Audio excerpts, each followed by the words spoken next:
Hello friend, I am Sumeira and you're watching my Facebook and YouTube channel.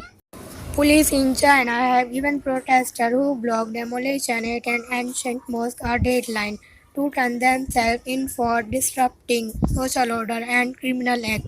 Authorities deployed hundreds of police and made arrests in the mostly Muslim town of Nagu after clashes erupted at the weekend over the planned destruction.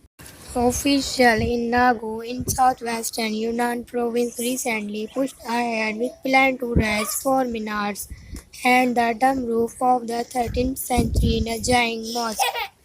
A resident said on Monday requesting anonymity for fear of retribution.